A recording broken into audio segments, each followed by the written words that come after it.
Okay, looks like I see. Yeah, stream will be starting soon. Yep, I see that. Okay, Cool. looks like I see. Yeah, stream. Okay.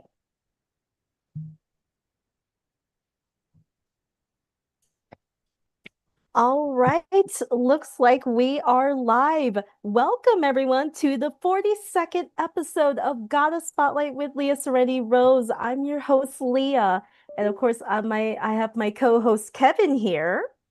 Hello, everyone. I am very excited to be here. And this time around, we actually have two guests of honor today, Charles Campbell and Lainie Frasier. Hello, hello. Hello.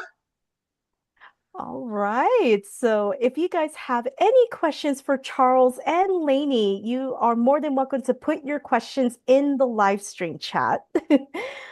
All right, let's get this Q&A started, shall we? Sure. We All, shall. all right. So here is my first question for you, Charles and Lainey. How did you both get into voice acting? What got you interested in voice acting and what inspired you to pursue this career? Go ahead, Lainey. Well, it's a bit of a story, but my parents had moved us from San Antonio to a little bitty podunk town out in the middle of nowhere. And the only music you could get was through a transistor radio late at night. That's how far out in the country we were. And I heard that they were building a radio station, maybe 20 miles away. But this radio station was the first FM station where they played like Jethro Tull and the Beatles and the Stones. And so I'm like, reality, because I was a little hippie chick and I'd moved to Kickerville. And for those of you not from Texas, we call cowboys kickers, right? And I want to be a kicker. So, unbeknownst to my parents, I stole the family work truck and taught myself to drive on a standard that had the steering, the gears on the steering column. And I had to sit on the edge because I couldn't reach the pedals. And at 14 years old, I drove to this radio station and walked in and said, "Can I have a job?"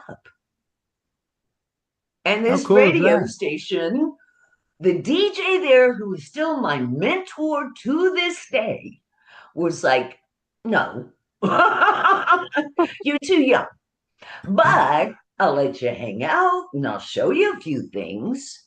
So I kind of unofficially interned for a couple of years when I was 14 and 15 at this cool radio station where all of the DJs had long hair, so I fit right in, right? However, here's the capper to the story. 30 years later, that same mentor and his lovely wife are having dinner with me and my mother and my daughter. And he says to my mother, "So how long did you know that Lainie was such an audiophile?" And of course my mother went, "What's an audiophile?" And he said, "Well, like when she worked for me at the radio station."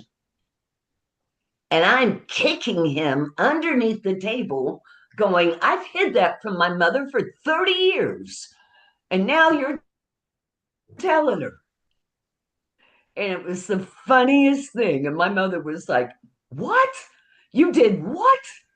And she's like, "Do you really think I would have let a 14-year-old girl go into a radio station with a bunch of hippie boys that were, much older?" But that same DJ saw me when I was in college and knew that I was acting and I was getting a degree in acting. And he said, you need to get into voiceover. And I was doing theater. And yeah, I could work on a show for, a couple of months. And I was luckily working at the best theater in town, the only equity theater. But still, I could make, 800 bucks for 2 months worth of work. And then I could walk into a sound studio and make the same amount of money in 10 minutes. Yes. Oh, wow. Which one? And voiceover allowed me to be anything. And it was such a freeing form of acting because you weren't being prejudiced by my looks, right? So I could be anything, So that's what got me into voiceover. And yes, I got a degree with honors in theater, but voiceover became the path to my success. But I Wow. still did film and television, and I'm still doing film and television. That is a very interesting story. Yeah. Very cool. Kind of funny. Yeah. Yeah. I mean, kicking him under the table. Shh. Shh.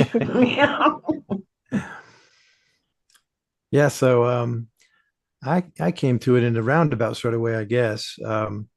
I was always into music. When I was 10, I learned how to play the guitar and used to multi-track on 2 cassette decks until I had the whole band going. And then as I went to college, University of Houston, I was getting a radio TV degree and got a internship with Texas Video and Post. And I was like, oh, cool. They do a lot of like Ford commercials and, in business type stuff for TV, and a real impressive place at the time. And I got in there and they put me in the room where they were doing 3D rendering, which back then they'd have to leave it going overnight. And if it crashed, they'd have to start all over again and just to do a logo rendering. And next to that machine and those guys that were very stressed out, there was a what they call a Chiron machine, which is the machine they used to put the tiny little words at the bottom of the commercial to tell you all the millions of things that they're not doing the commercial for, all the legalese stuff and everything. And they looked at me and said, "Oh, so what do you know about fonts?" And what fonts are, and I'm like, "Oh, great, this is going to be horrible." Not a lot, I said. And they said, we're going to give you a tour, because it was quite an impressive place, of all the different departments. And once we got over to the audio suite, back then, just about everything was outboard. Everything wasn't a computer plug-in. So there was a lot of really cool gear. And it literally looked like the bridge to the Starship Enterprise, just all this stuff. And it was about that big too.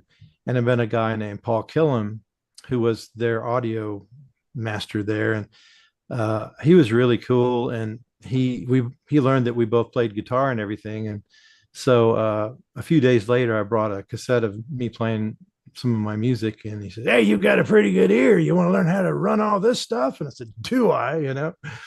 And so he showed me how to use the equipment. And at the time, ADV Films didn't have their own studio. They were using that studio after hours. They were renting it.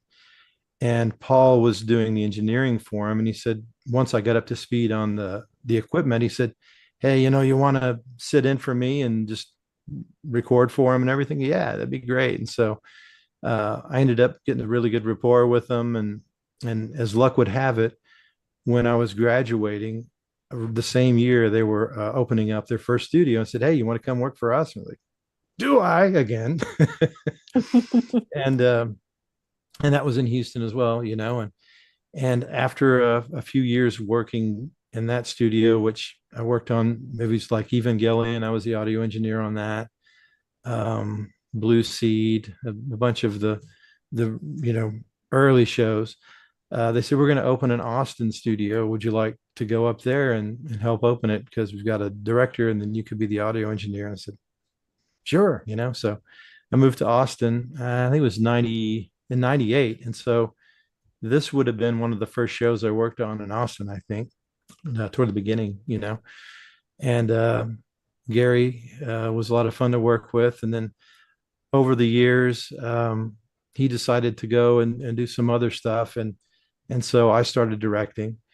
And at the point we did Sonic, I was audio engineer and he was the director. And then I think it was a couple of years after that, I started directing. I think my first show was Lost Universe, which was really, really crazy. They said, we don't know how good this show is, so just do anything you want to with it, change any of the lines you want. I'm like, okay. And so that was a good one to cut my teeth on and pretty funny. But That was a hard one. yeah, you remember that one, don't you? Yeah. Oh, yeah, because I had to be the character was half female, half male. And when it was my profile, it was my voice. When it was his profile, it was his voice. And when you saw it straight on, it was both of us synced up. And Robert got to go first. Dang it. Yeah. So I had to not only match the mouth flaps, I had to match Robert, but yet put a feminine spin on it. I mean, it was hard.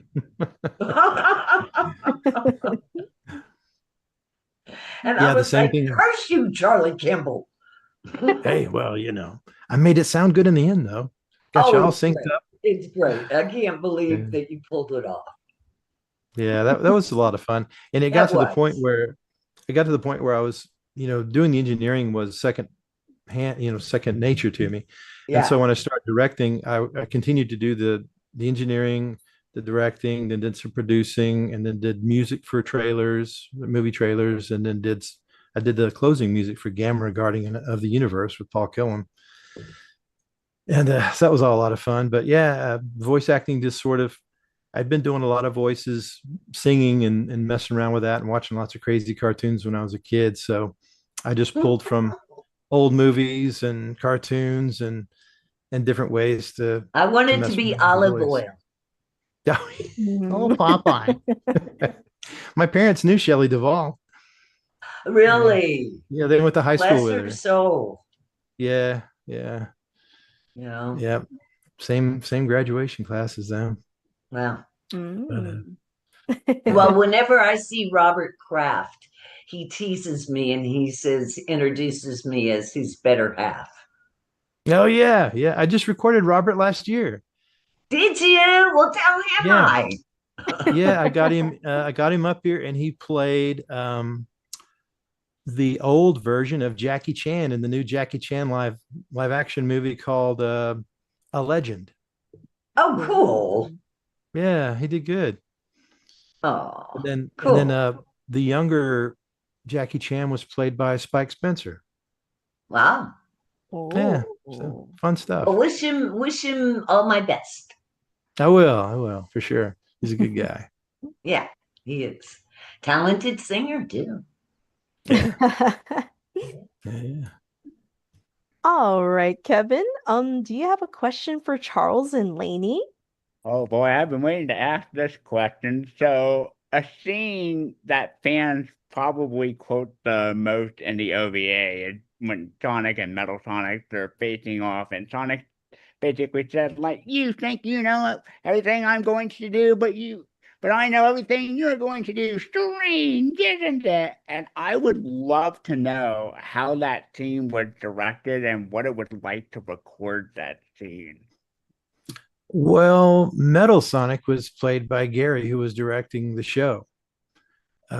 So he just got in there and did what he wanted to for that character. And then, I mean, really any given part of any show, we're just following the script. And then if it makes sense and sounds good, we lay it down and it goes on.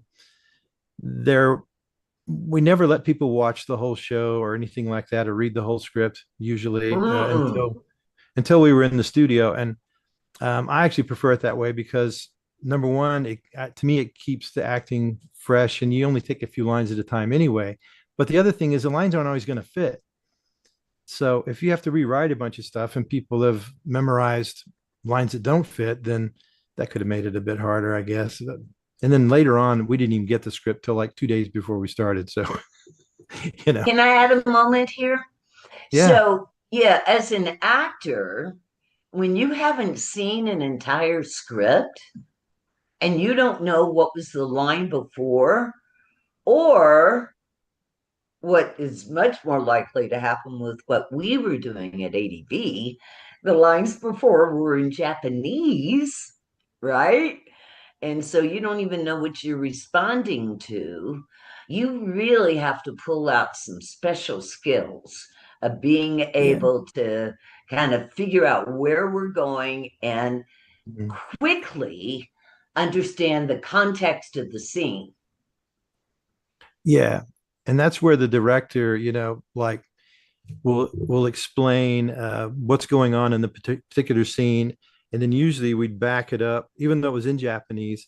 The placeholder in English was in the script, so we'd say, well, here's where the script where we're starting, the other character, and then as you go along, just wait for the Japanese to stop, and then you can I do your know, but line. see, they You don't know, do like we do. They don't go down on the ends of sentences, right? The way that their uh, pronunciation and is that they don't naturally fall down. So you never know when the last word is. It's like, oh, yeah, I guess that was it. Okay, my turn. yeah, yeah. I mean, the one way we get around that a little bit was like, if we had more experienced actors who were used to the process, then we try to bring them in later when we had more English put down. Yeah, Um, we'd bring the bits and stuff in first, usually, or maybe a little bit early. Then at the end, we'd bring people in that we had to yeah. fill in some blanks with. But until you really got used to the process, we try to record some other people first, so you had some English to play against. And I Yeah, think that made it a yeah, lot easier. yeah, yeah. And I remember the very first show I ever did was The Legend of Cristania. Oh yeah. And I had no idea what I was doing in the studio. And the very second project I did was Sonic. And I All was right. like, I've got to figure this out real fast. And I figured it Mhm. out. You memorize that line, splickety Yeah. split, and you don't watch your lines. You get in total unity and synchronization with the character. Hmm. But you have Yeah. to memorize. If you're not a fast memorizer, it's hard. Yeah. I call it Mm. acting in Morse code, Yeah, because Oh. you just got mouth flaps, and a mouth flap does not equal a word. It's right, more like a hand puppet, you know. You might have, hey, how are you? Like three flaps, but it's more than three words. It just right, depends on how long or short the flaps are. So right. it makes a huge difference how good the script is and how good the translation and Yeah, rewrite was. yeah. Otherwise, And we I we would. remember. Do you remember when I auditioned for being a director? Do you remember Uh, that? Well, I must have really maybe impressed you. Maybe you were gone, but I I was might have going been to gone at that point. apply for the job as director because I'm like, I know everybody.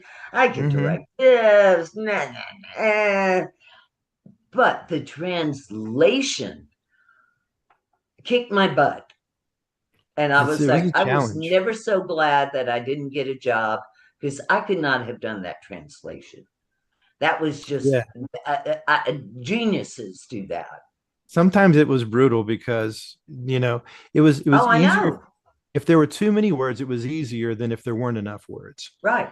And like because Wedding Peach, but what she's basically saying is, I hate you, right? hmm.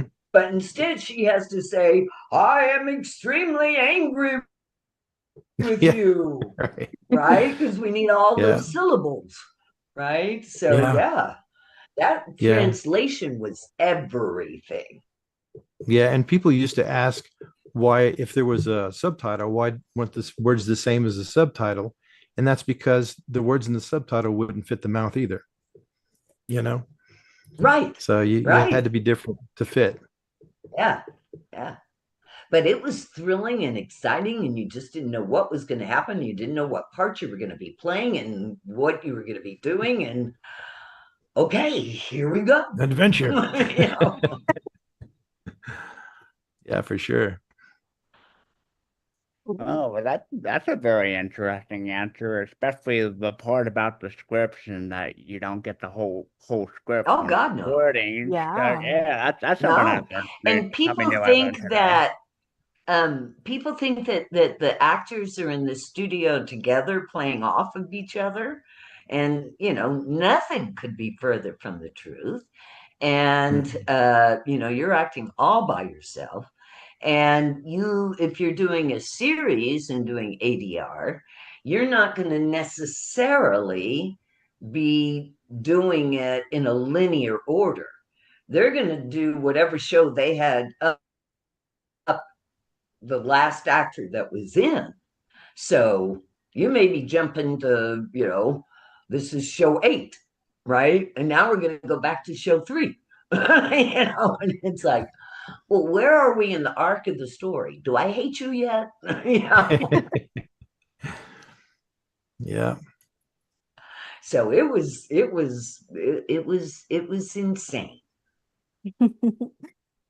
Ooh. indeed. and fun. Yeah. Oh, Yeah. great to hear. I mean, there's nothing funner to me than walking into a studio not knowing what I'm gonna be that day. Yeah. Yeah. Ooh, okay. Looks like I see a question in the chats, in the live stream chat here by Captain Nabil 7. Does it does it feel amazing for the two of you to have taken part in the Sonic franchise, despite unknowingly seeing how it grow in right now after doing the OVA project in 99? Yeah. Yeah, it's cool. I mean, back then people knew Sonic from the video game, and there's a cartoon. It never came on where I lived, but that was popular. But it's gotten a lot more popular since Yeah. the live action movies, you know. Yeah, I never used to. I didn't even mention to people that I was Sonic or Tails, you know? And then, yeah, all of a sudden it kind of started coming out of the woodwork, and I'm like, oh, oh. And then, I'm in Walgreens or something, and somehow someone has figured out that I was Tails, and they're asking me to do, 8 different voices for them at one time. Yeah,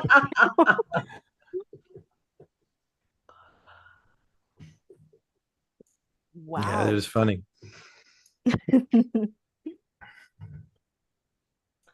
Ooh.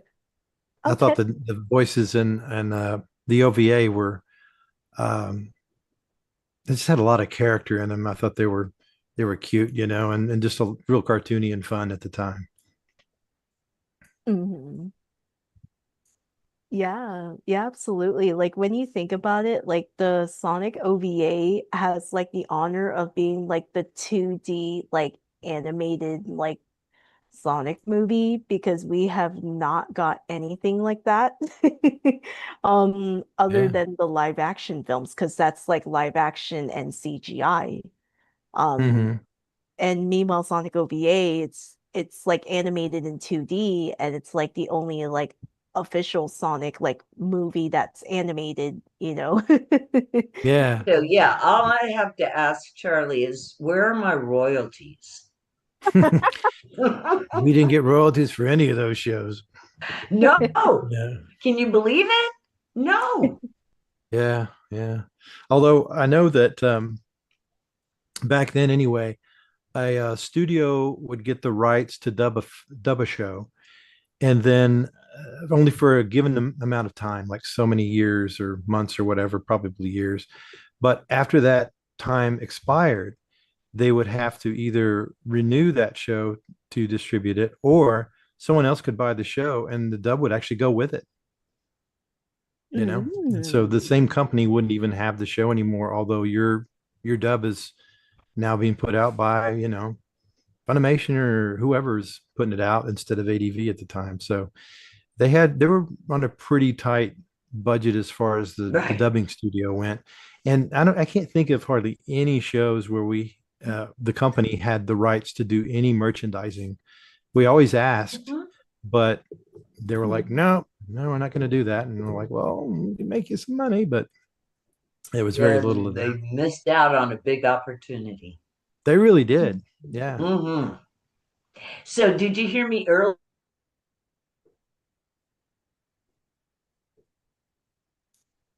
Um, Someone sent me, I got, and that he was like, uh, uh, would you sign my Pez dispenser? oh yeah. So I just Takes sent some, it back off to him today, and it was like, that's so cool. Somebody wants me to sign a Pez dispenser. got to have good handwriting for that.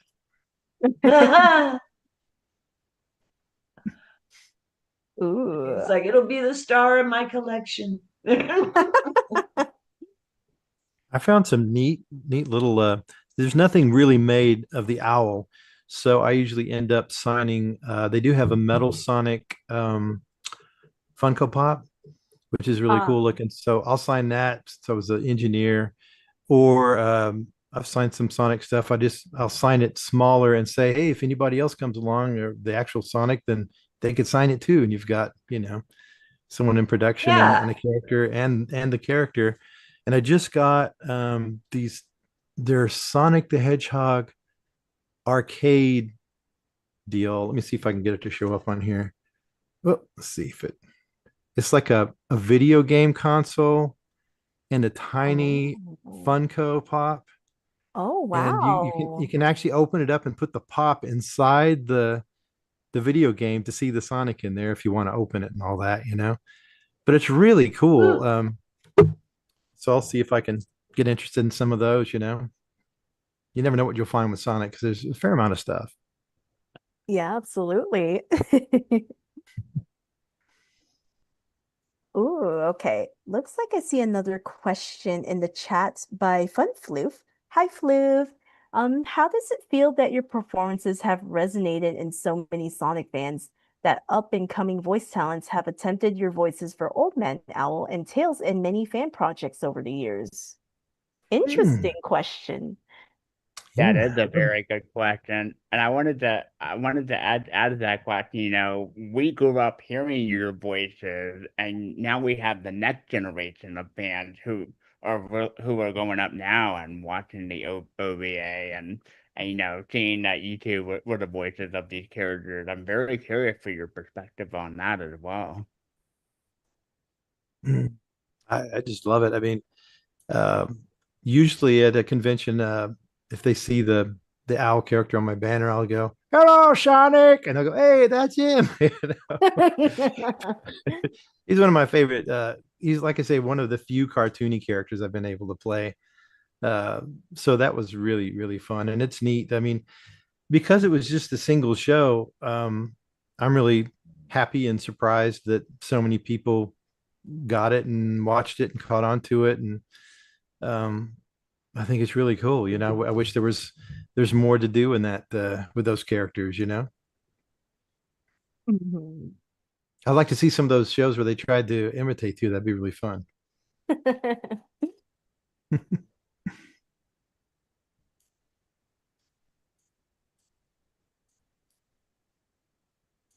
How about you, Lainey? I'm sorry. I don't, what was the question? No problem. The question that Fun Floof asked, how does it feel that your performances have resonated in so many Sonic fans that up and coming voice talents have attempted your voices for Old Man Owl and Tails in many fan projects over the years? Well, I'm honored. Wow. Hmm. I didn't know so many people had tried. But yeah, I mean, I just, I don't know. I don't know if it was just that it wasn't recognized for so long.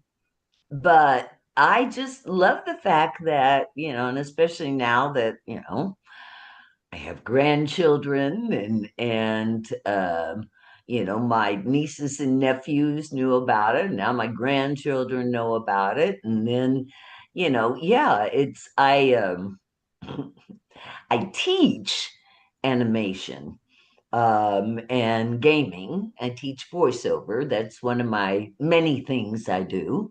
And when I tell people that, I was Sonic the Hedgehog, I mean, they're tales in Sonic the Hedgehog.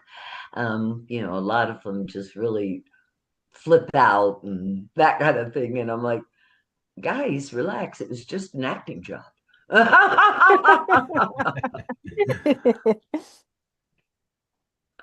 But I'm awfully glad I did it, and I can't wait till that convention we're doing in October because, believe it or not, I've never seen the movie.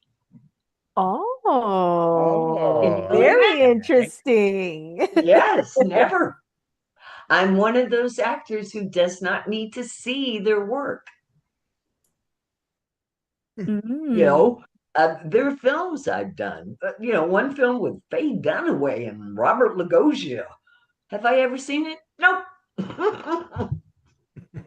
Mm. know, so yeah, I'm excited to actually see it and see if I remember doing any of it. Yeah, we are so happy that both you and Charles are going to be at Sonic Revolution 2025 online. And I think that's so fun. I yeah. cannot believe we're doing that. Yeah, it's when you think about it, the Sonic OVA movie really has made an impact, you know. Of all, like, pretty much like the movie has like a lot of memes that have spawned over the years and in the Sonic community. And and yeah, and now that people are like, oh my gosh, is like a Sonic OVA reunion? But Yeah.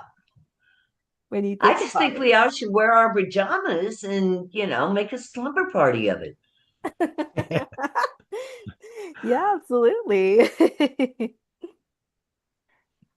And who's going to make the popcorn? That's what I want to know. Oh, that's a great question. I know. Wouldn't that be fun? Eat, munch popcorn, watch the movie. I may do that. But then y'all wouldn't want to hear me crunching. So, oh well. Yeah. All right. So here is my next question for you, for you both. Are there any professional voice actors who inspired you to become a voice actor yourself? Oh, yeah. Julie Kasner. Ooh. I mean, on The Simpsons, and of course, the woman who plays Bart I think Simpson.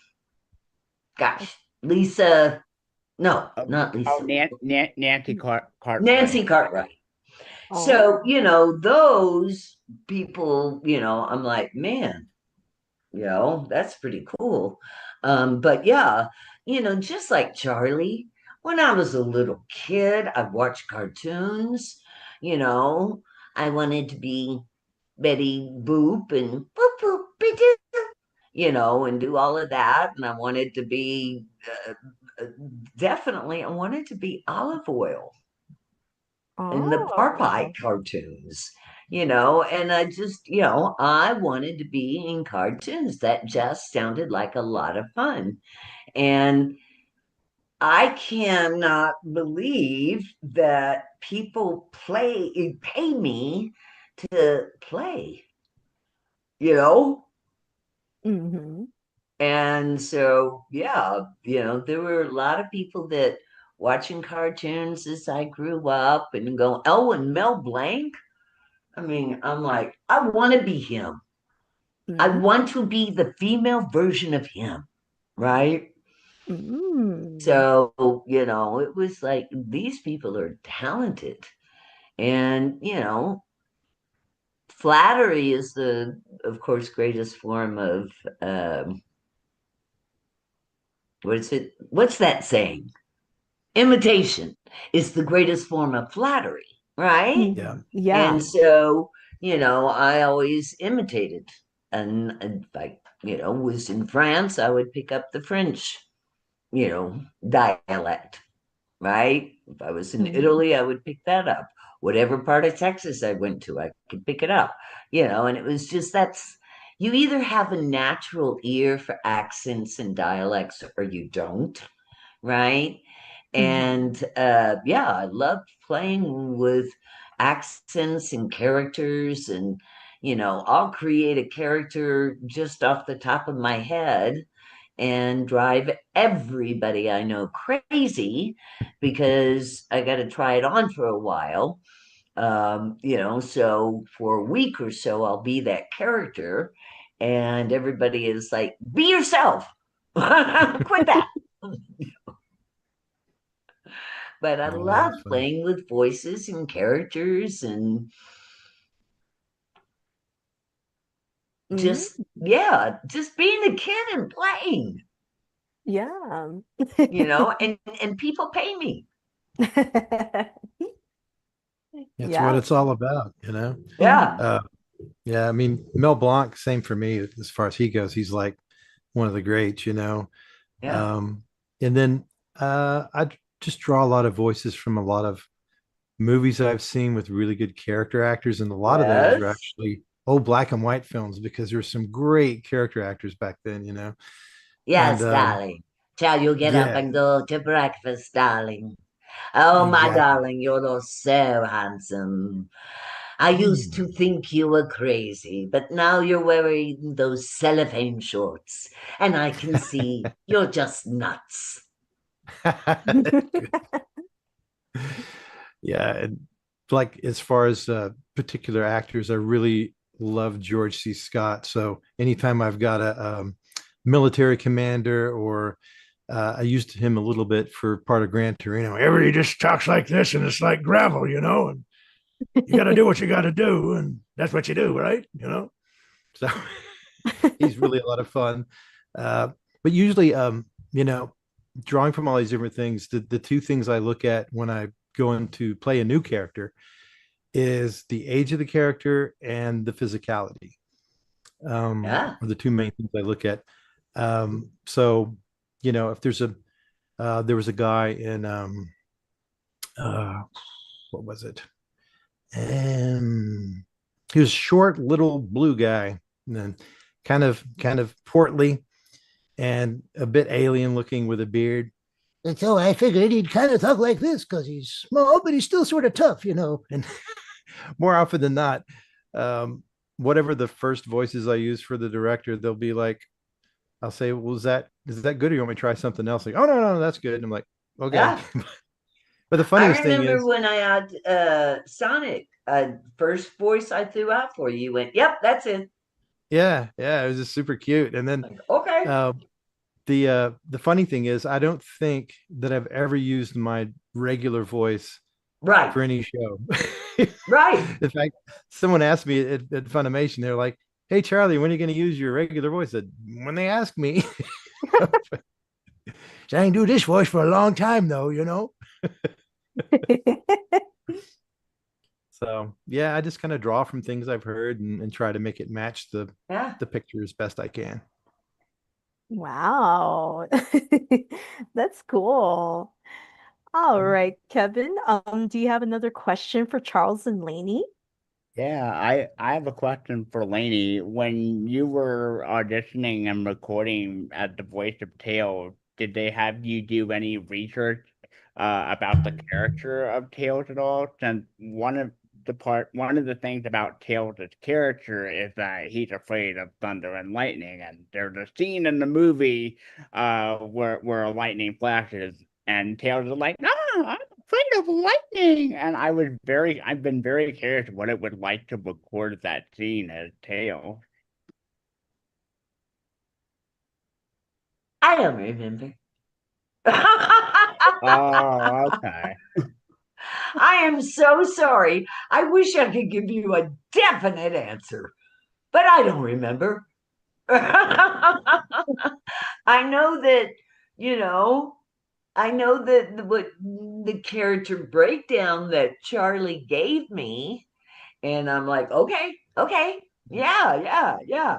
And I wanted the character to have, I think it's important to try and make the characters as three-dimensional as possible, and to, where are their strengths and where are their weaknesses, right? Because Mhm. good guys got to have an Achilles heel, some way that they are, the bad guy can exploit that, right? And so, yeah, I tried to give the good guy character flaw or some kind of flaw. And I always try and remember when I play bad guys, which I play a lot of bad guys, that they do not see that what they are doing is wrong. They feel completely justified in everything they do. So the very fact that Tails was afraid of lightning gave me a chance to give him a little bit more three dimension. Oh, okay. That's Mm. an interesting answer. Yeah, absolutely. Oh, okay. I believe saw another question in the chat, or no, wait, I think I might have read it already. Oh, no, wait. Yeah, I did see it. All right, here is a question from Dino Kaiju. I have a question. What was it like still knowing that the OVA is still beloved to this very day, despite not having a new release for like DVD, Blu-ray, or 4K? Oh, interesting. It's Interesting question. it's They great. should, shouldn't they? Yeah, Mhm. they should. Yeah. But I thought it came out on something other than VHS. Didn't they release it on Blu-ray from ADV before they went out of business? I think I they. don't know. I only have VHS copies I think I may have a DVD and I copy. never saw them. They're still in the wrapper. Mint Oh. condition. And now Mm. I don't have a VHS machine. Oh. Yeah, I think it's wonderful though. I was really surprised. I guess maybe like 3 years ago or something. I was at a convention and the kids were talking to me about the Gran Torino character, and then the father that was with them saw the Sonic the Hedgehog, and they said, hey, is that the movie? And go, oh yeah, and he says, that was my favorite show when I was a little kid, and was the VHS white? And I said, yeah, and he just went on and on. And I was so blown away that you know that he had enjoyed it so much, and so happy that from then on I was like, well, maybe I'll print out some Sonic things, owl Yeah. stuff to sign, because people caught on, which was great. I mean, we didn't get much feedback back then about how things were selling, or we just did it and it kind of went off, and I hadn't heard anything about the show for years and years, and so I was super happy that people were And it's enjoying it. so rewarding, It really is. because, we do our craft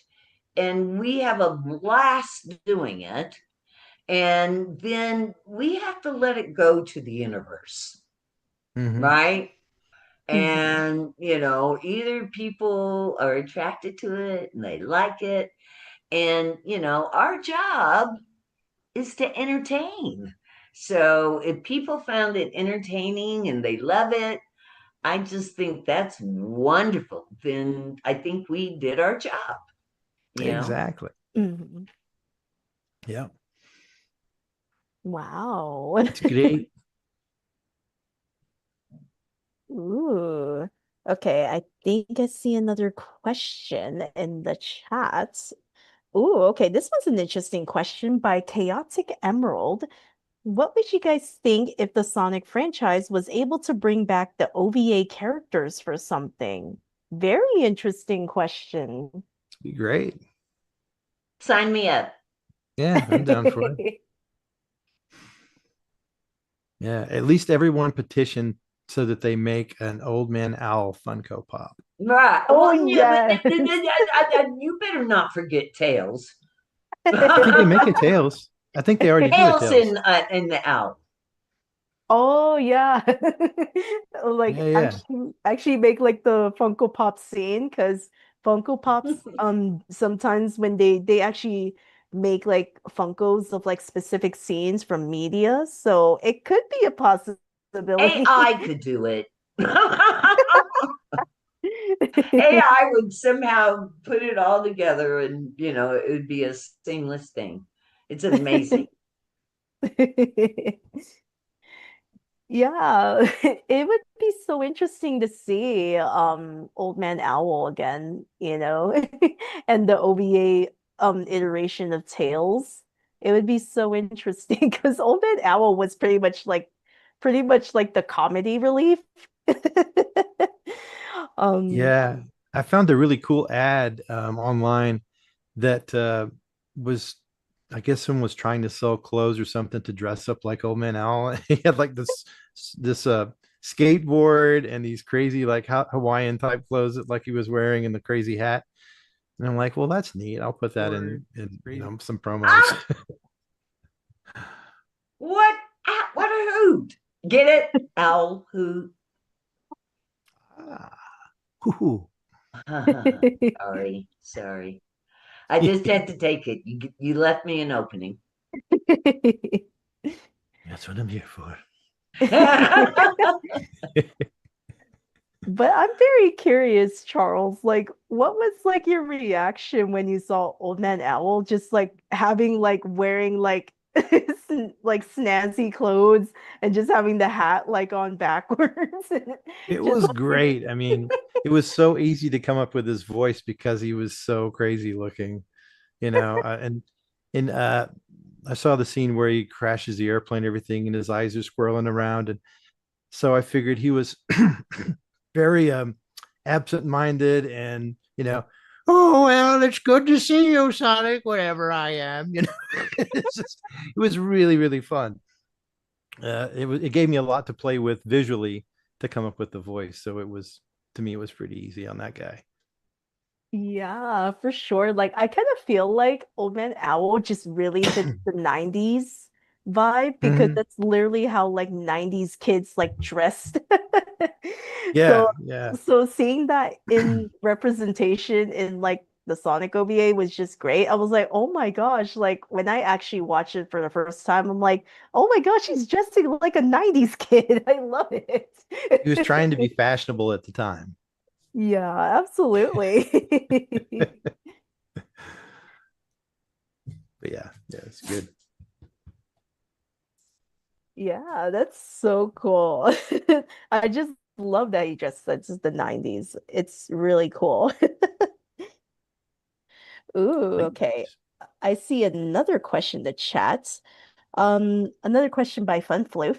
Another question I would want to ask, is there anyone from the English dub team you both were lucky enough to keep in touch with since then? And if not, who would you have wanted to keep speaking to? Oh, interesting. Yeah, I mean, I loved everybody in the cast and most casts, to be honest with you. But I've been able to keep in touch with Ed Neal. I've done a lot of stuff with What him for was over the the years. question? Oh, the question is there anyone from the English dub team you both were lucky enough to keep in touch with since then? And if not, who would you have wanted to keep speaking to? Oh, okay. Yeah. Yeah, so Ed would be the one I've had the most interaction with over the years. Is it my turn? Yeah. Am I still on? Hang on. Oh yeah. Can you all hear Yeah. me? Okay, cool. That's in Yeah. touch years and did projects together. And Yeah, yeah. And then occasionally I'd see Robert Kraft. Although I don't think yeah, he was in he's this. crazy. We were talking about him earlier, but he's Yeah. Oh, he's yeah. great. I do see Robert Kraft. Yeah. But Oh. yeah, I haven't seen Sasha in Yeah. forever, Yeah. Bill or Wise. Lainey, and Yeah. And Sasha. yeah. But yeah, everybody was really a lot of fun to work with. So So, I'm yeah. excited to get to see Wise, people again. yes. Mm.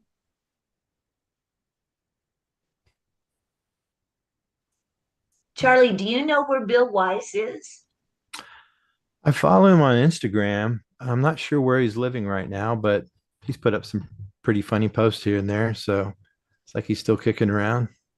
Okay. I think I tried to get in touch Okay. with him to play something not, well, maybe some years ago, not Good. too terribly long ago, but I think he wasn't in close enough proximity to do it or wasn't available. But um, Gotcha. yeah, I'm not for sure. Hit him up on Yeah. Instagram. I know he's gonna be at the Austin Film Festival for a few days. He was talking about it. Oh, maybe he's still in Austin then. Yeah. Yeah. I mean, Leah, are you still there? Yes, I am. Oh, okay. Okay. Yeah, that I just read the question from the audience. Let me see. Yes, here is another question from the audience. Another question by Chaotic Emerald. I'm curious, what was the character breakdown they gave for Old Man Owl? Oh, that's I'd love to know interesting. that as well. I don't have that piece of paper anymore, but you probably just said he was a friend of Sonic's who was kind of wacky and flies an airplane and kind of bumbles around. It's been too many weeks to remember exactly, but you know, he spoke for himself. Mm, mm, gotcha.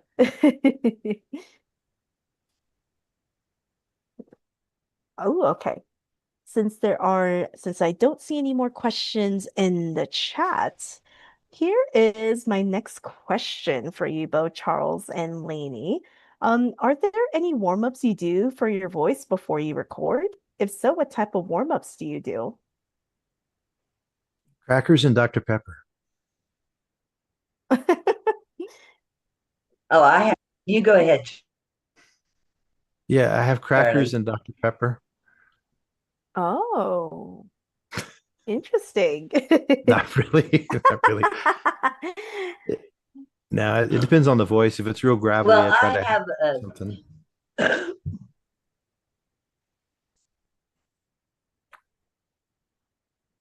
Go ahead. So I have a very particular,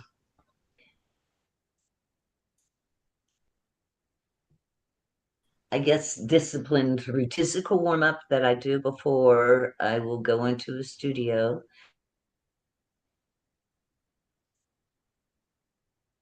And then there's a certain vote to the studio. And I figure I'm never going to see these people again. So they don't care if I'm doing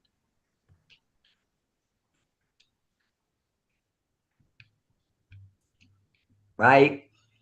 Wife. Mm. And so, so I'll do my vocal warm up. And then my secret weapon is I eat half of a green apple before on my way to the studio. And then I'll have the other half with me at the studio in case I need it, because that's really good for clearing up mouth noises. And the other trick is a handful of potato chips, because the oil in the potato chips will coat your throat and the salt will soothe your throat. So, I always kind of have my green apple and potato chips and do my vocal warm up and my physical warm up. Oh, that's very interesting. Yeah. That's a first that I So hear that's a that first for me too. because usually I know You want to do a tongue twister with me? Come on, do a tongue twister with me. You ready? Hmm? Hello? Yes. Hey, I'm ready. Haven't done a tongue Oh, twister. did we lose connection? Uh-oh. Leah? oh I can oh hear you. I'm yeah, I can hear you. Leanne, I want you to do a tongue twister. Me?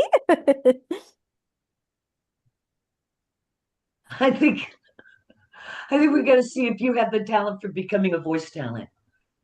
Can you hear me all Yeah, we should be able to hear you. Yeah. right? Okay. Okay, so Leanne, repeat Mhm. after me. You ready? I Yeah. slid a sheet. I Now slid. repeat. I slid a sheet. A sheet I slit. A sheet I slit. Upon a slitted sheet I sit. Upon the sleet I sit. Oh my, Upon a slitted sheet oh I wait, can sit. Can you upon say a that? yeah, Upon a slitted sheet I sit. upon a slitted sheet I sit. Good. Now we're going to put it together. Oh I no. slid a sheet I sit. You ready? I'll say it with you. Okay. Upon a slitted sheet I Up, sit. upon a slit a sheet I sit. Right. Now put it together. I slid a sheet I slid. Upon a slitted sheet I sit. I don't know if I can do that. I have to like break it down when I'm trying a tongue twister. So those are the kind of, and yeah, and see if I can keep from cussing. Oh my gosh.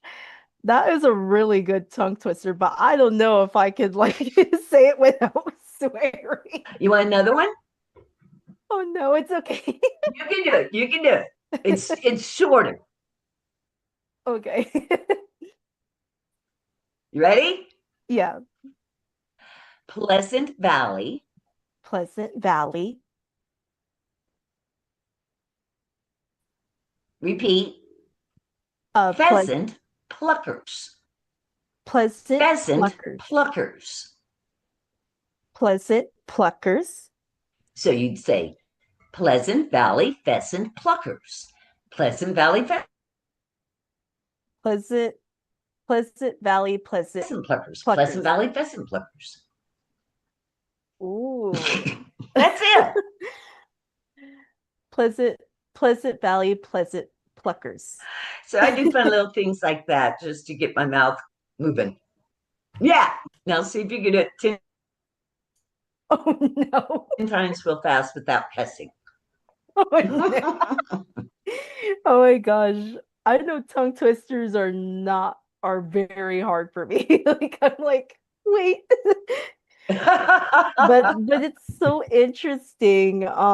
Like I can commend voice actors if they can like do tongue twisters like 10 times, like saying that.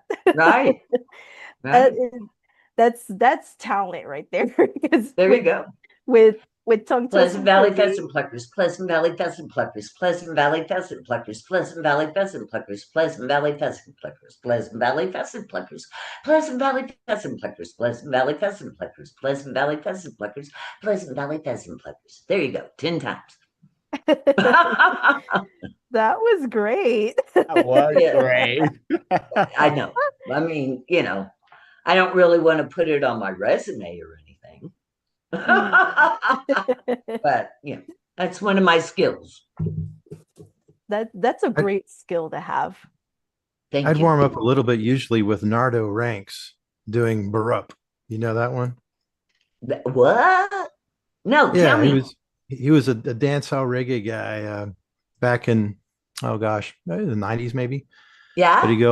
he'd go "Barup, did you want the new original? Barup, everybody come and follow me say Barup, did you want the new original?"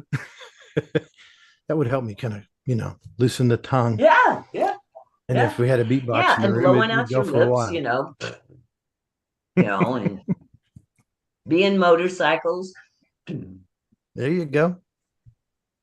Mm. But yeah, I occasionally will get like a honey and tea sometimes if my voice is getting a little rough. Yeah.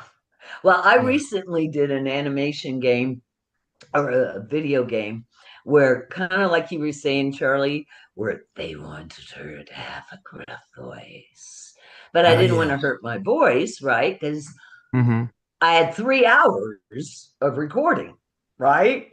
And so I was like, you just have a glass of water right there. Because I'm Yeah. going to have to take a sip of water after every line. And yeah, for 2 weeks, my voice, I could tell I had really Mm. kind of been too rough on it. But Video games can be really tough yeah, because yeah. you know, you don't see the character at all, and Oh, yeah. you usually have to do whatever the line or the noise is. Uh-huh. You want to do it 3 or 4 Yeah, I mean, times so they can choose, you compared to know? what we were doing, where we actually got to see what we're doing, right? Yeah. Hmm. Mhm. Yeah, video games, yay. Yeah.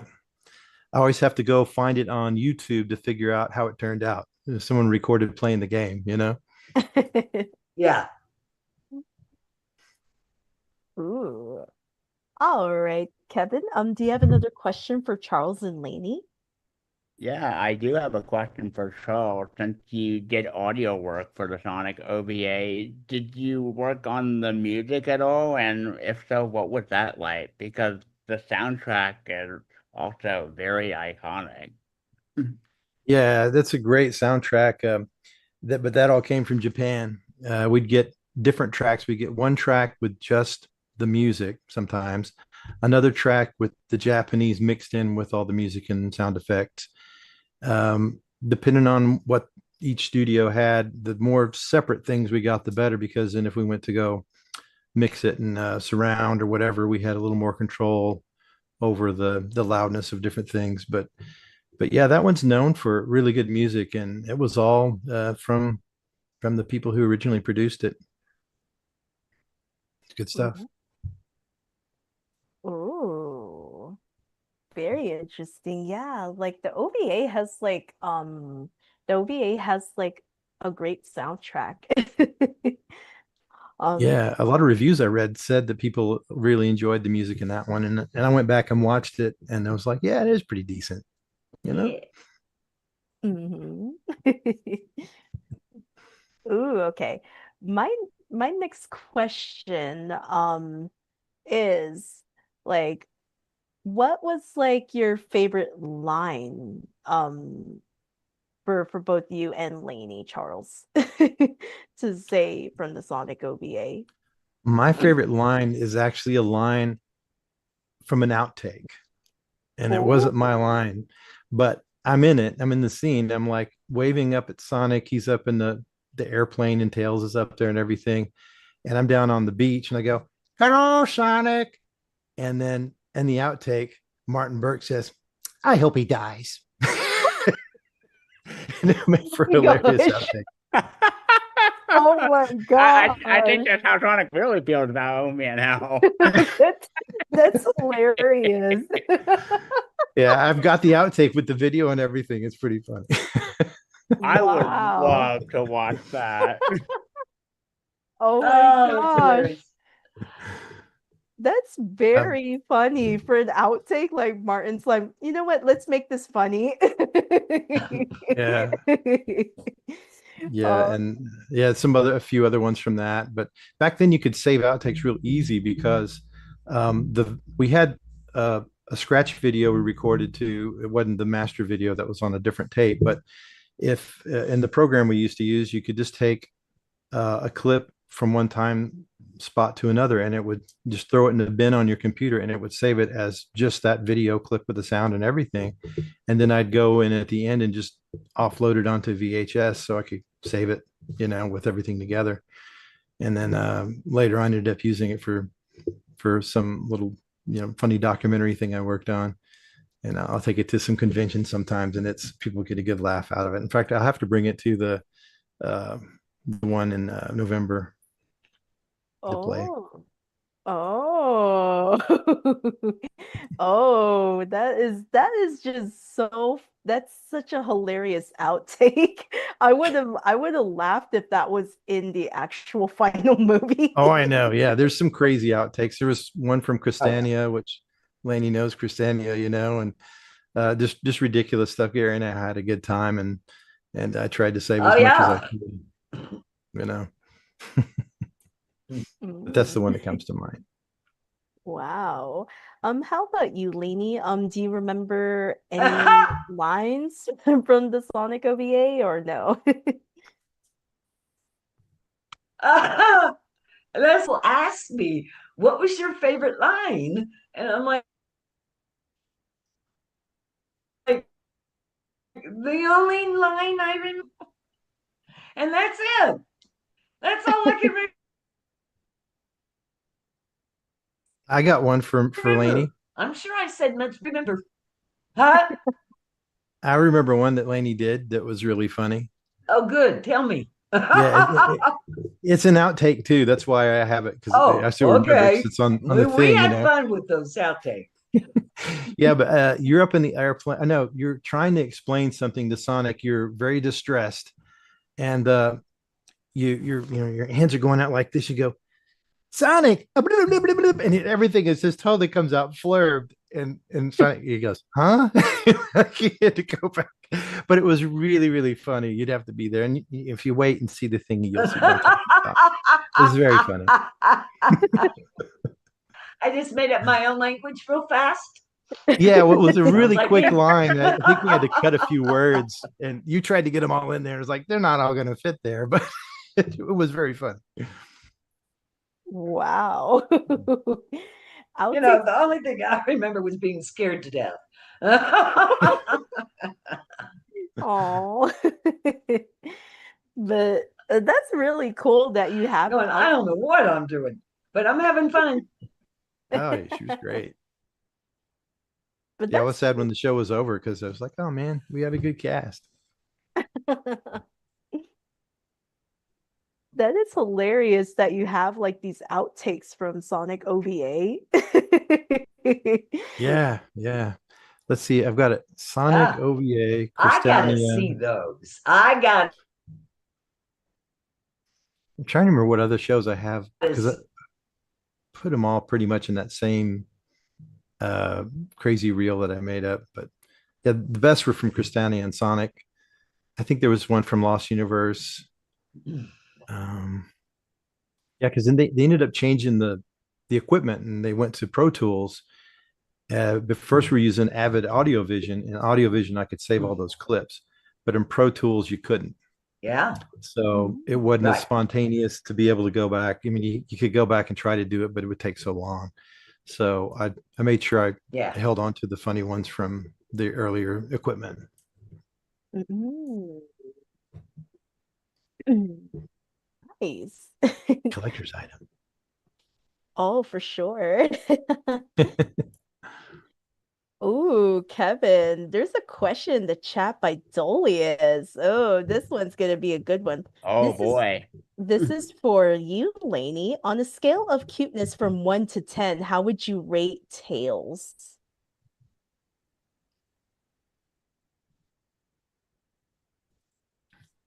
On a scale of what? On a Of 1 to 10, how would I rate Tails on what? on a scale of cuteness from 1 to 10, how would you rate Tails? Well, 10. I love Great. the expression. You know, I love Tails. It was like, this is so much fun. And you know, when you're playing a boy's part and you're a girl, right? And boys talk a little bit, and so you know, trying to add that on there because I really didn't know that Tails was a girl, right? And but yeah, I just love the character, and he was just you know so yeah, I just thought he was as cute as can Yeah. be. I love him. Dolly has said, yes, perfect answer.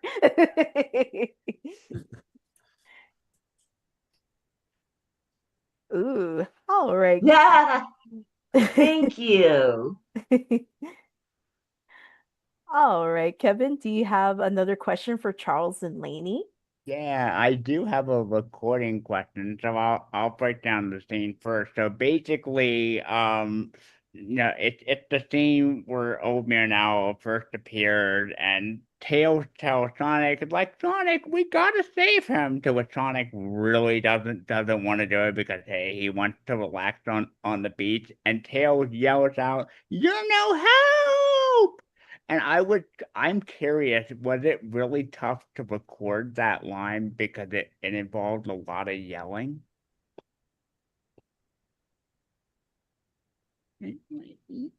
From For acting me or as an actor, no, because, hopefully I have a well-trained voice and I know how to support and that kind of thing. And my voice,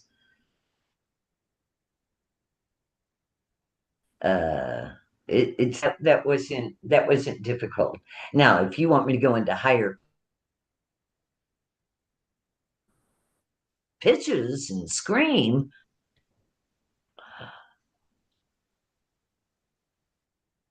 Mm.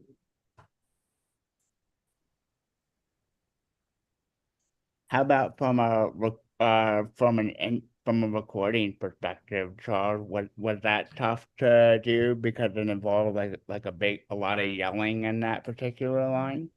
no, I would usually ride the volume, when there's going to be a louder scene, and chances are we may have done it once or twice, yeah, he more than once. compressed us, he limited us, he squeezed us.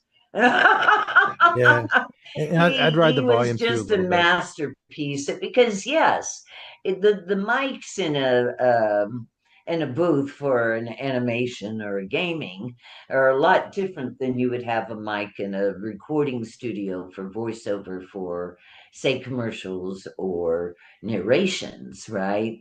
And so those microphones are able to handle it.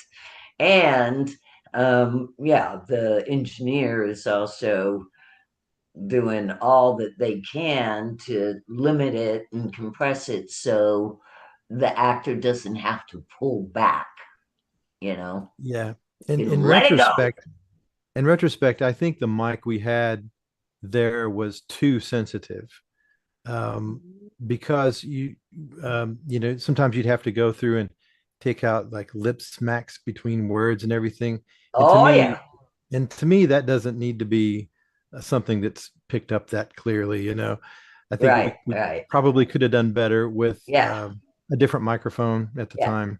Mouth Yeah. noises, lip smacks, tongue clicks, Yeah. they are the bane of my existence. Yeah, yeah. I mean, the ones I use at home, I don't have any problem with that because they're Yeah, not that, you know, right, right. In fact, I think one of them that we had, I don't remember the brand. It wasn't the Manly mic. It was the one we had before that. I think it was in Houston. They'd apparently used that mic for picking up um, ground tremors in Russia. Like, Oh my that's goodness. that's too sensitive. Yeah, yeah, And it cost a crazy amount of money back yeah. at the time. And I'm like, That's oh, when you this is go, I can horrible. hear my nose hairs. Yeah, you don't want to hear the person's heart beating between lines. No.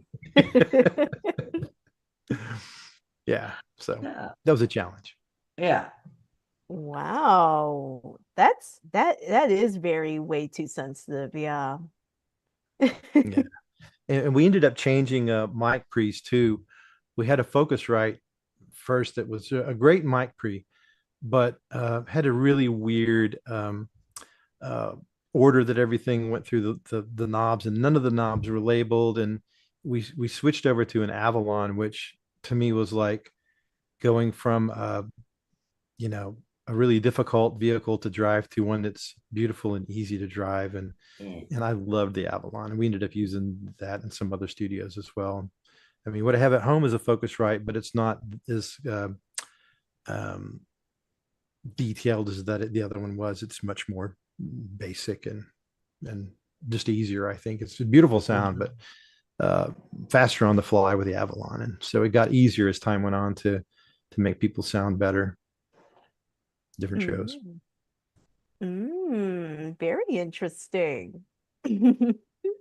Lainey, I'm curious, did you ever get to see the scene basically where Tails is like on his new bodyboard and he's being chased by Old Man Owl with the burning plane and is yelling for help and Sonic gets annoyed and he's like, ah, shut up, Tails. Did you ever get to see that scene at all?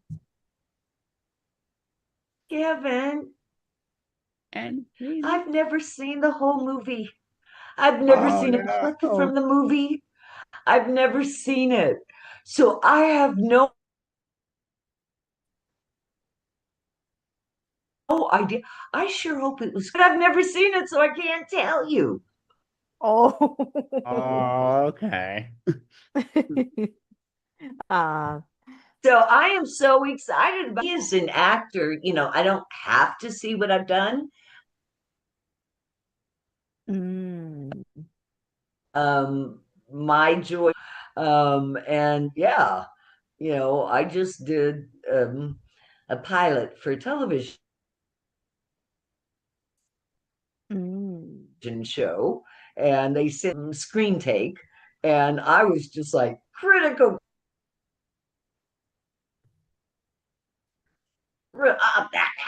criticize myself to death, and then and that's why I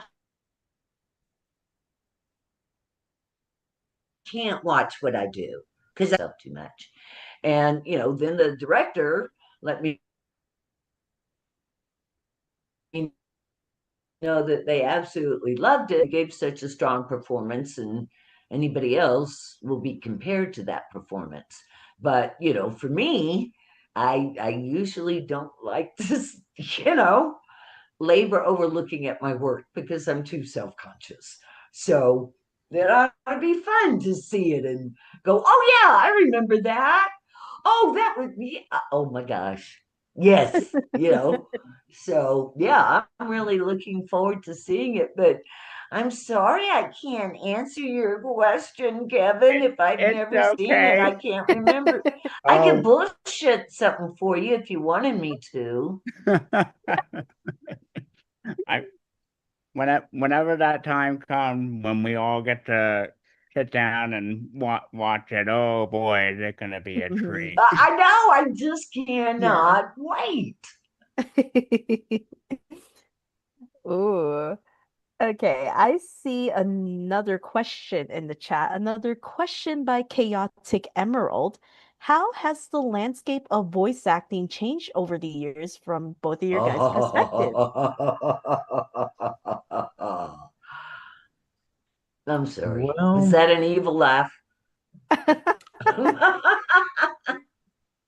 for me, with technology, it's made it easier to use people in different locations. Mhm. Um, we directed a live action show. Gosh, was it a couple of years ago now? And we had an actor in London. We had actors on the East Coast, the West Coast. Everyone had good fast connections. Before we can use people, though, in that sort of situation, we have to make sure their equipment sounds good and they've got a quiet enough booth or room or something they can record from. But Right. it opens up a lot more possibilities in that way. I know that when I was in Austin, there were so many acting groups and everything that it was, like theater acting. It was a great place to find people for shows because Mhm. you could go see them in a play, and not only if they're good in the play, that's great, but also you figured if they made it to Yeah. the play, they probably beat out some other actors that weren't quite as good for that sort of character. So it was kind of a natural process of weeding out that doesn't happen as easily otherwise. Because if a talent agent sends you a bunch of people they think might work, they typically for voice stuff, they might send somebody who's a commercial voiceover person or a DJ, and that doesn't always translate as well to voice acting, and I always just said, voice acting, you need two things, voice and acting. a lot of people have a gorgeous voice, but they might not be able to apply it in a way that we would need Right. for these sort of shows, you know. So I don't know how I guess it depends on the studio as to how they find their people. But I know when I get a new show, I like to have auditions, and then I like to call people uh, that I know are good. And I always like to try new people as well because I don't want everything to end up sounding too much the same. Mm, Yeah. very interesting.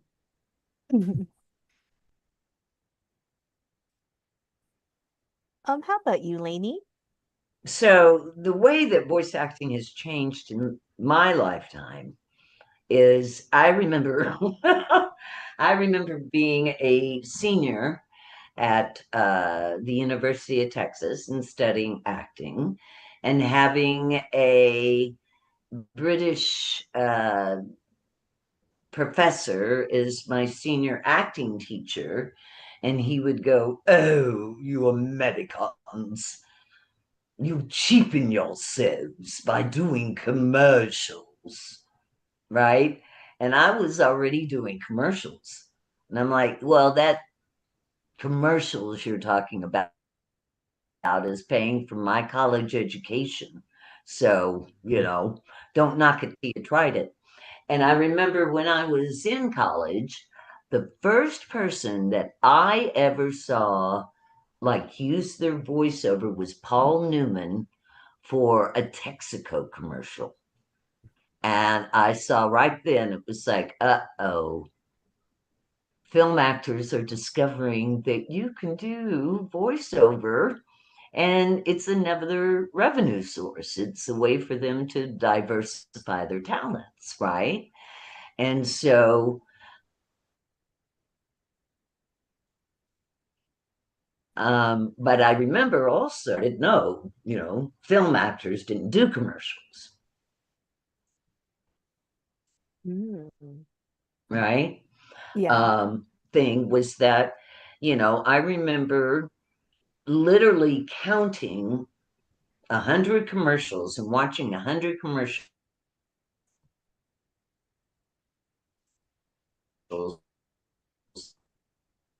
versus how many were voiced by women, right? Hmm. Amy, okay. And yeah, 95 Mm. were voiced by males. I told my agent that I wanted to be one of the top five voice actor female in Austin. And she said, "Oh, great. Certainly one of the top five female voice actors in Austin. You bet." And I said, "No, you didn't hear me. Not female voice actors." Mm. Because I figured, women needed fair representation in this business. And Hmm.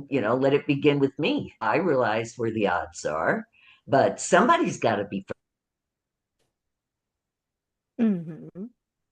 first, right? Everybody was Yeah. like, you know, that's a man's profession. Hmm. Mm-mm.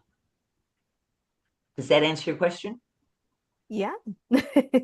Yeah. It definitely And answers the okay, and let question. me tell you another way it's changed is, yeah, the internet. You were local hire, and so it was whatever pool of actors you had. Charlie was right. Austin is ripe with actors. Hmm. Yep. They had many more in Austin than they had in Houston, Dallas, San Antonio, right? So Austin was a hotbed of good actors. So that was, and yes, we had more theater per capita than any other city in Texas, right?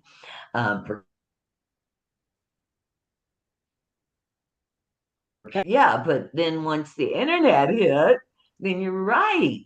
Now we can work with everybody all over the world, right?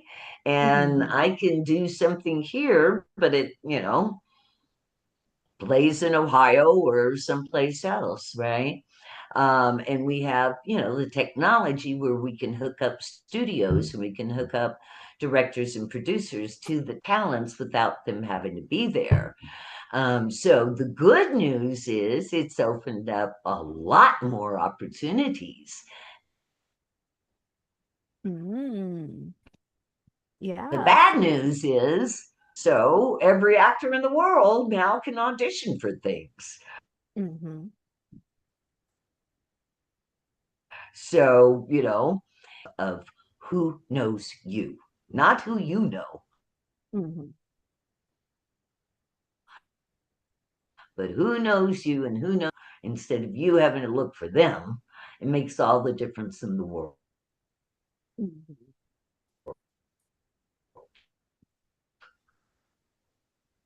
Yeah, Does that that's answer your question? yeah, it certainly does. Yeah. Yeah, the Yeah. landscaper. Yeah, because I have some friends who are trying to get into voice acting and they have said, yeah, it's really changed. So much And harder than what you know. There's so much involved. I mhm, mean, it is voice acting. You have mhm, to be a good actor. You have to have that gene. You can have a pretty voice, but if you can't mhm. act, right? Yeah, yeah, Yeah, you absolutely. you can try to act like you can And act, but I've if you're known only many acting like you actors, can act, then you can't act. Hmm. huh? So you can act like you can act, but if you can't really act and you're only acting like you can act, and it doesn't What, work out. Charlie? You don't hear me? Right. Yeah. Yeah. Yeah. Yeah, I'm like, I said, you can act like you can act, but if you can't really act, And, then you're only one of the acting things like worrying you about can. how you sound. Yeah, exactly. Yeah. Don't worry about how you sound. Worry Hmm. about what are you communicating Mm. and who your audience is and how you want them to feel when they hear this line. Mm. That's very Yeah, true. and I tell people don't worry about doing voices. I mean, I do Right. voices, but when I'm casting, I'm usually looking for that person's regular voice. So Yeah. it's more important to me that they can act and also that they're easily directable because Yeah. if you want to change a line or something as a director, Yeah. then I'm like it should be okay. It shouldn't be like, well, that's not how he should say it. I know my character. That Yeah. doesn't work. Yeah. I mean, you have to say, yeah, you have to be able to make the pivot. Yeah. If a director wants you to do something different, you got to be open to that Yeah, and a director, like when I direct, I'm happy to direction take and do it and make the suggestions pivot. if there's time, Get into the but if director's there's head. not, hmm yeah, exactly. And actors can have great ideas, and I'm always open to them. But Yeah. if something's obviously a certain way and needs to be done that way, then Yeah. if I switch from director to actor, I'm like, yeah, sure, I'll say anything any way you want me to. Just tell me what you want. We're having a good time. Yeah. Mm. Yeah. I Nice. mean, that's one of the things, and that's one of the reasons I loved working with Charlie so much was that we just had this mutual trust going on. You Yeah. know, I was putty in your hands, and I completely trusted whatever you wanted was the right thing for me to do. Yeah, and it's all about having a good show at the end, and also if everyone's enjoying themselves, I think it comes through in Yeah. the performance, and not enjoying themselves in that they're goofing off, but that they're having a good time with the process and the character, and Yeah. and And it's a team effort. It yeah, really is. exactly. Even though you're working individually, there's, the actor is no more important than the producer, who is no more important than the director, who is no more important than It's a team effort. Yeah. and the writer who is normal. It's a team working together to create this, wonderful project. And if you have an ego, which many actors, of course, do, right? And some directors. That can cause a problem. Contrary to Mhm. popular belief, we do not like prima donnas. Hmm. Yeah. Over all the years that I've only been part of having to. Right, Charlie? Yeah. Yeah. I mean, one time, I think only one time I can remember did we have to fire an actor. And it was because he was just kind of a crazy person. And I wasn't directing it at the time. It was Gary, and the actor just was not taking the direction. Then he got really mad, the actor did, and started sort of yelling at Gary. And we were like, well, we're done recording Oh today. my God. Oh, Yeah, wow. he was playing this big like guy with a bazooka and had a tough voice. I think he was a cab driver or something, but he couldn't do a lot of Foley, like there were times Uh-huh. where like he would fall down, he's supposed to go, oh, and instead he'd just go, eh, eh. Right. Everything sounded like that. And Gary's like, hey, can you do this other way?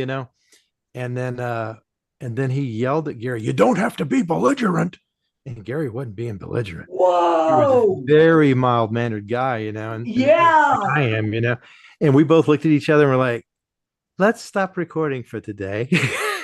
And Yeah. we ended up getting a wonderful guy named Adam Dudley who played the character fantastic for Right. the rest of the series. But Yeah. that was a very Yeah. strange and odd, Oh, bless thing to your heart. happen. I'm sorry You you know, even had to endure that. it That gave me a is good just story. so unprofessional. Yeah, it Wow. was crazy. It was crazy. But usually you kind of figure that out about people when you're doing the audition process. Yeah. But he Yeah. may have been somebody that wasn't quite as vetted, apparently. Yeah. Yeah. Mm. You were. Oh, okay. Mm. Um, Kevin, do you have another question for Charles and Lainey?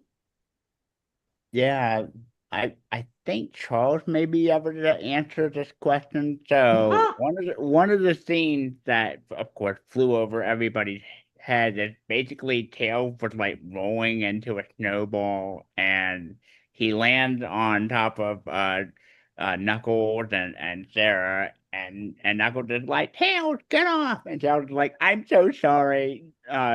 To of course, well, we all know now why. And I was very curious on the behind the scenes of that particular scene.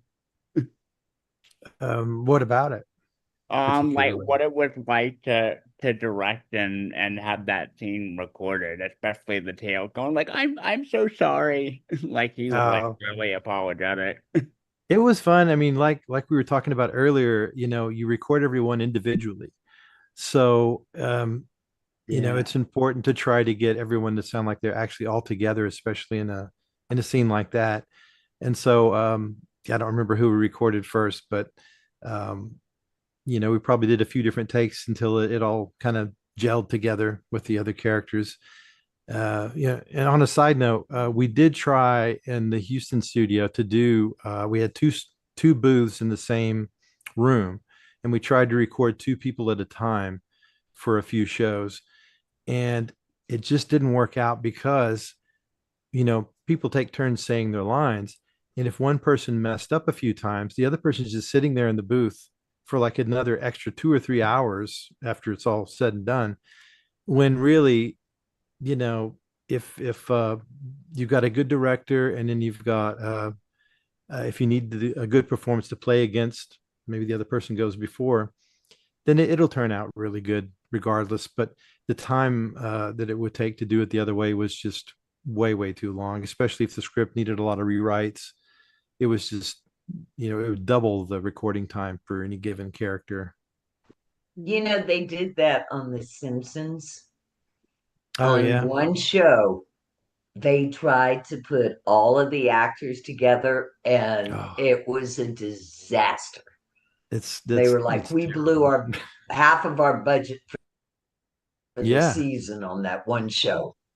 Yeah. You just And can't do I, it. I And heard the everybody thinks Japanese. that's how it is, that we're in there just Yeah. I I heard the all Japanese goofing tried off it. and playing off. I heard the Japanese used to do it a long time ago, but they weren't as worried about matching the mouth. They thought of it, I was told, as more of a moving comic book sort of thing. Right.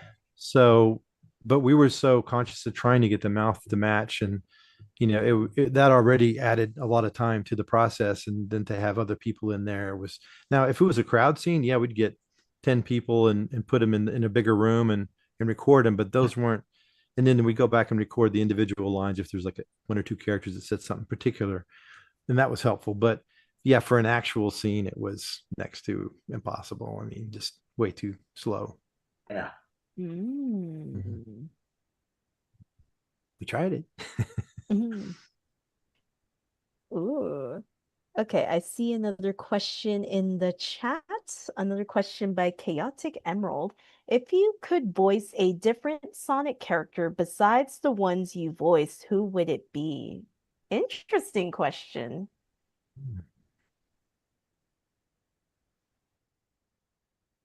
Mine would have to be Eggman because he's the only guy old enough for me to voice.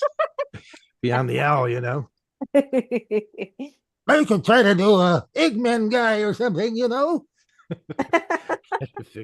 Kind of have to. Sound eggy.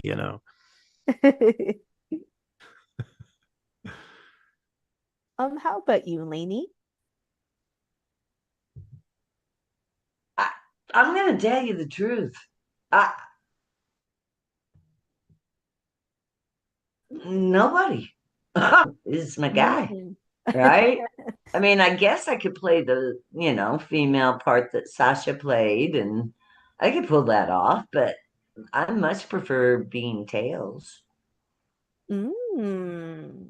Yeah, I preferred Owl too because he was just too much fun. Especially with that outtake that you told us earlier with Martin. I did not know he was gonna do. I did not know. That's so interesting to learn. I remember telling Martin, now let's do this again, but this time say I hope he dies. Really? I said, yeah, come on, let's do it. So out of character is funny. Oh my gosh. Oh, I know. I remember the one with Lainey when Lainey had the long line she's trying to fit in there, and it kind of ran together. Sonic Sonic then yells at her, "Will you learn your lines?" Oh my It's really gosh. funny. I That's had kind fun of doing outtakes. That's a good one. that's kind of like breaking the fourth wall. Yeah, exactly. It's like learn your lines, Tails. That's Yeah. hilarious. Yeah, and I think the one of them in Cristania, which was like the sword and sorcery show, there's this volcano erupting, and they're yelling at each other across this chasm, the characters in Cristania. And uh I think Gary was in that one, and they said they were talking about something, and they're yelling, and he says, "Yeah, that's okay. Hey, go get a pizza, okay?" And he's like ordering this pizza in the sword and sorcery world. Yeah. Gary had some funny ideas with all that too. We both had a good time doing those. Wow. You guys, audience, you are learning some behind the scenes stuff. That's right. That's right. Come see me at a Sonic thing in person. I'll bring my outtakes with me. Oh, I would so love to hear those outtakes. I would too. Oh my gosh. All right. Ooh, okay. I see another question in the chat. Another question by FunFloof. Have the two of you had the chance to meet any other official voice actor from the Sonic the Hedgehog series? And if not, would you, if given the chance, for Lainey, she can meet the other Tails voices? Ooh, that's a great question. No, I I've have not. not. No. And Oh. why didn't they call me to play it? They just need to bring my character back. Yes, exactly. That's I'm the only true. one. Yeah, absolutely. Like, when you think about it, yeah, Charles, you're right. You are like the only like English BA who voiced Old Man Owl, same with like Sasha Biesi. Um, she's like the Mm, only English VA who voiced Sarah, like officially. Yeah. Right. yeah. So it's kind of like, mm. Um, but I'm curious, Charles, you haven't met any of the other official Sonic the Hedgehog voice actors? No, just the ones that were in this show. Yeah, because they were all Ah. working for different companies. So, and I didn't do many conventions because I was busy directing so much. And Yeah. um, I've only done conventions for like the last, with any regularity, for maybe the last 4 or 5 years. And but I'd love to meet him. In fact, I'm going to be meeting some of them at the one here in Dallas at the end of November. Let's see, that Mm. one is let's see what that one's called. Hang on a second. I've got it written down right here. Oh, it's Sonic Expo Dallas, November Yeah, 7th. Sonic Expo. Yeah. So it'll be neat to meet some other folks like that. But yeah, never met him. I'm very curious, Lainey. Would you love to meet the other Tails voices? Well, of course. Oh, you bet. But if they did better than me, I'd have to kill them. There can be only one. So, yeah, I'd love to beat them. But there can be only one Tails. Because So, yeah. yeah, because with Colleen O'Shaughnessy, she actually voices both the main game Tails and the movie Tails, which is like that's usually what it's very rare of And like that's just not fair. That's just not fair. And I don't get any royalties. This is not fair. Oh. Hopefully you get to meet the other Tails voice actors. Yeah, I think it would be a real hoot. I really do. Ooh. All right, Kevin, do you have another question for Charles and Lainey? So Charles, I know you mentioned having a bunch of outtakes. Is there one that's really stood out to you the most, or one that you think is the funniest? Ooh. Yeah, Which one is that? I hope he dies. It's the one. Yeah, that's probably it. I'd have to go back. There's some I haven't looked at in a long I time, but missed it. What did you say? oh, the Charlie, I favorite missed it. outtake. What'd you say? The favorite outtake. I hope he Yeah. dies. Yeah. This is just so wrong, you know. I Yeah, know, and I the love it. funny Yeah, thing I is, would it's say like that's a good that's gotta be the top. Yeah. it's like I think that's what Sonic is secretly thinking, but can't Right. understand. Yeah. But he is I taking know. care of the island, you know. I mean, he's doing some babysitting there. Yeah, like yeah, it's definitely something like Sonic in the Sonic OVA, like he sounds like he's like very annoyed with Old Man Owl. Like he's like faking it, but it's like but it's just in the outtake version where it's like, yeah, I hope he dies. But that's probably what he's thinking in his head throughout the Right. movie, maybe. And he's so happy waving up at them, and it's like Mhm. very inappropriate. Ooh, here is my next question for you both. Do you I have will tell you one thing. My granddaughter told me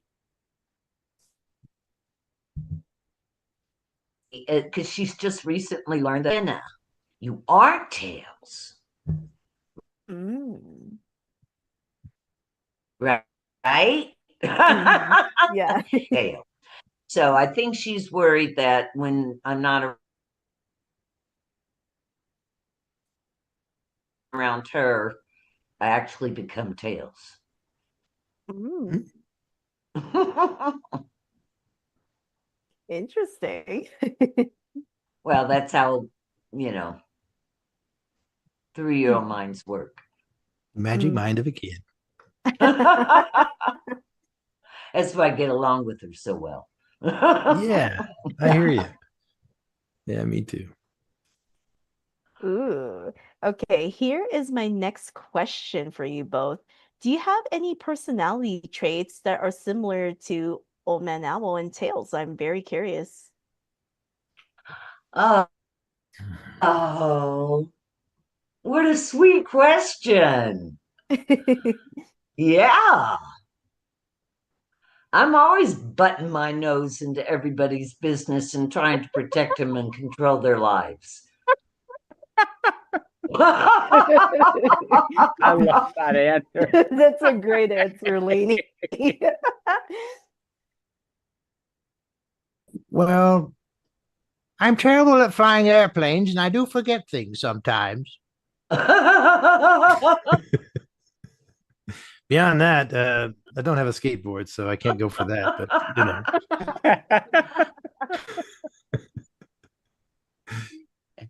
yeah, I think a lot of most characters you play, you can draw from obviously your own experiences, personality, and then other things that you've picked up from other actors. So it's always fun though when there's a character you Right, play right. that you really And that's what enjoy. makes it wonderful. You know, And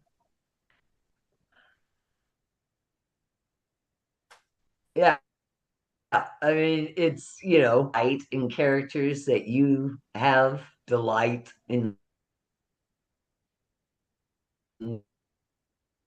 life, right? Characters yeah. Mhm. and find that darkness inside Right. Mhm. yourself, you know. Exactly. Yeah. In fact, uh, on a side note, I'm going to try to figure out a way to put it on the net or something. But I made a song up about the OVA, which is all about the production and Yeah, everything. Yeah, it turned out can pretty we good, I hear it? think. Oh, Oh that's well, what I I don't would have a love way to to. hear. I have a way to share it right now. It's just an MP3. Aw, dang it. Dang, Yeah, hopefully in the but I'll near try to put it future. up on. I'm gonna try to put it up on, or at least part of it on my Instagram. So Oh. check that out. Ooh, that sounds Maybe Ooh. YouTube. lovely. Yeah, it's a lot of fun. So Wow. But yeah, like because I love both of your guys' answers where it's like, yeah, yeah, I can relate to how this character's personality is in the Sonic OVA. Um it's like, yeah, like it always feels it I always love to see when voice actors can really relate to the character they voice, like in terms of personality, because you can really tap into their character a lot more if you can really relate to the character and you're like, oh yeah, they have like a Sure. personality trait that you Yeah. know that I can like, oh yeah, I can definitely channel this while voicing the character. hmm yeah, yeah. In fact, some people you're like watching a show or something, and you're like, are they acting or is that them? You know? Sometimes if you're the director, Yeah. but yeah, work to people's talents and strengths and everything. Mhm. Ooh. Here is my next question for you both. In in your own words, what would you say is the most rewarding when it comes to being a voice actor? Oh,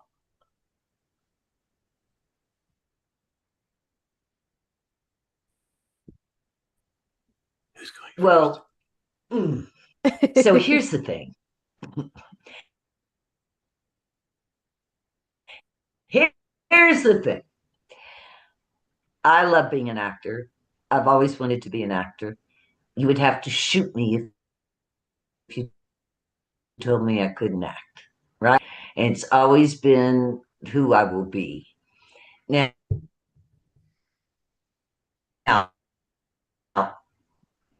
ask the question one more time, Leanne. Oh, okay. Um, my question, in your own words, what would you say is the most rewarding when it comes to being a voice actor? Okay. Yeah. So, just acting is rewarding. To me, there's no bigger thrill in my life than when I'm acting and I've completely embraced the character. And I'm also can tell that I'm getting the effect of what the original writing intended, right? That I'm telling a story. I mean, that's all I am is a storyteller, right? So that's thrilling. That's not rewarding. What's rewarding to me is the fact that I also teach voiceover. And where my reward is watching those students who started like that little 14-year-old girl who said, I've always wanted to do this. Now, how do I? And I, train them and lead them and produce their talent demos and help them get. And, I'm busy very much acting in my own projects and doing lots and, whatever I can do. But yeah, acting is the Mm. Yeah, for me, I would say there's two things that are the most rewarding for me as coming from an acting standpoint. One is when I meet someone who really enjoyed the performance. Like I love getting to do at the conventions, which I was missing out on when I was only directing because all I heard was I hate dubs. I was like, oh, great, thanks. We're working really hard here. So it's nice to be in a group of people who have seen the dub and enjoyed the performance. And then the other thing that is really rewarding, it kind of goes along with the directing, but it's from the acting standpoint too, is when I finally get to sit down and watch a show, or if I'm mixing the show or whatever, I look at everything very musically. And so to me, if you have all the right instruments, the actors, and they all sound good together, then it makes a beautiful song. And you don't even Oh, need, wow, what a great way to put yeah, it. and you don't even need the visuals. I mean, I'm a big fan of like the old radio shows, that came on old time radio. And you didn't have the visuals, but it's still a great story. So if it sounds good without even looking at it, then it's a good song. It's very musical to me. So it's rewarding. Yeah, Wow, that's great. yeah, yeah. And one of the things too, Leanne, you're doing the acting for ADR, yeah, you get to see that visual, right? Games where you don't have the Mhm. visual, Mhm. then and use your wonderful imagination. And I don't mean making stuff up. I mean being able to visualize. Just like what we were doing at ADV was we were matching the physical, our voice physically Mhm. happening, like if you got punched and it was a slap, it was a but if it and you're talking about this audio art form and theater of the mind, but when you're to be the one you're basically instructing the animation artist how big to go. So it's a thing kind of in reverse because if you then you can't go poof poof poof poof. Right, challenging and fun. Ooh. All right, Kevin, looks like we have room for one more question, and I'll let you ask the last one. I have a good final question. What is something you two want to say to the next generation of Sonic fans who are growing up now and have watched the OVA? I just want to say Sonic forever. I mean, it's a wonderful story, wonderful characters, and I am beyond honored to have been a part of this franchise. And yeah, I think it's one of the bigger projects that I've done in my lifetime, but I hope it's not the biggest. That's yet to come. Oh, that's a great answer. I love that you're holding the Sonic plush. I think that's adorable. As I said before the show started, I had a tailwind, but my granddaughter took her away and said, "No, she's mine." Oh no. Oh. Oh, how about you, Charles? I'd say, yeah, I'm so happy that people are enjoying the OVA, and it's the only one you can see the owl in. And it'd be okay if there was another one coming with the owl in it, as long as I'm the owl. Go out. So. Okay.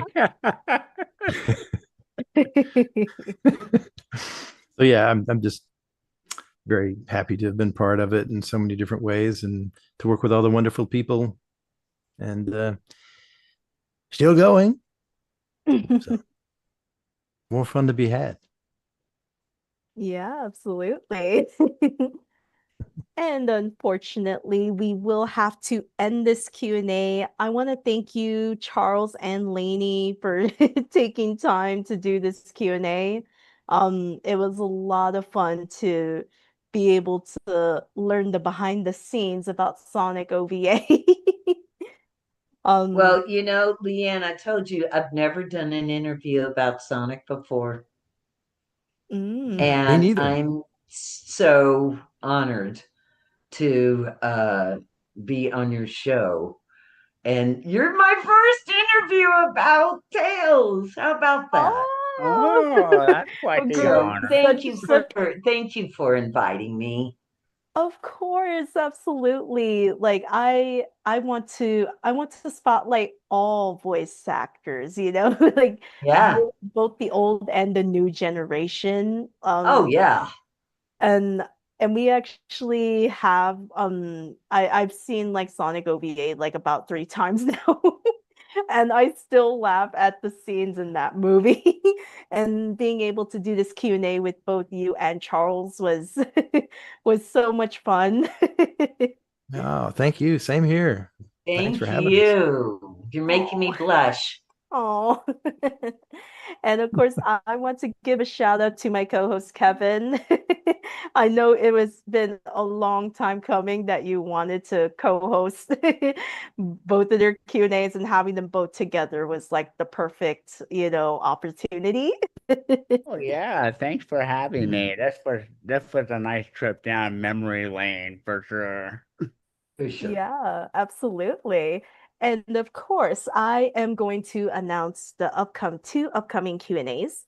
The next Q&A for Got a Spotlight with LSR, episode 43, will be with Scott Innes. For those who don't know, he is the voice of Scooby-Doo and Shaggy.